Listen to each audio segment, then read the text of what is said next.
মায়ের চোখে ছিল এমন এক দৃষ্টি যা আমার কষ্ট না বললেও বুঝে ফেলতো উনি।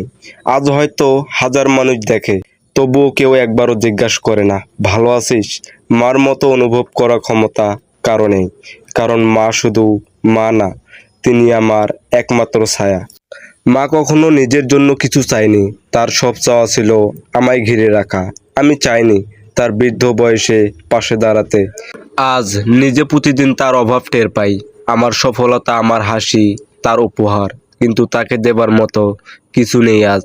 শুধু চোখের জলে তাকে মনে করি।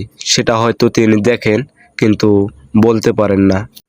একদিন রাতে খুব কাঁদছিলাম, মা চুপচাপ এসে বুকে জড়িয়ে নিল, বলছিল, তুই থাকলে আমি থাকি। আজ আমি আছি, কিন্তু মা নেই। তাকে জড়িয়ে ধরার মতো শান্তি কোথাও পাওয়া যায় না। তার অনুভূতি প্রতিদিন আমাকে একটু একটু করে শেষ করে দেয়। মা মানেই একটা ছায়া, যে ছায়ায় গরম রোদের মধ্যেও শীতলতা দেয়। আজ যখন রোদে পুড়ি, তখন বুঝি সেই ছায়াটা কত দরকার ছিল। মা কখনো কিছু চায়নি, শুধু আমায় একটু হাসি ছিল তার আনন্দ। আর সেই হাসি অনেক দামি, কারণ হাসি দিলেও কেউ দেখে না।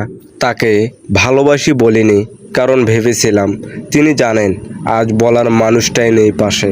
তার হাতের ছোঁয়া, চোখের ভাষা, মুখের হাসি সব মিস করি এখন, যখন হাজার মানুষ পাশে থেকেও কেউ মার মতো আর আপন মনে হয় না।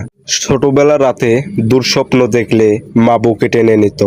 আজ দুঃস্বপ্ন নয়, বাস্তব জীবন ভয়ঙ্কর, কিন্তু বুকটা ফাঁকা, কারণ আর কেউ বুক পেতে বলে না, ভয় পাবি না।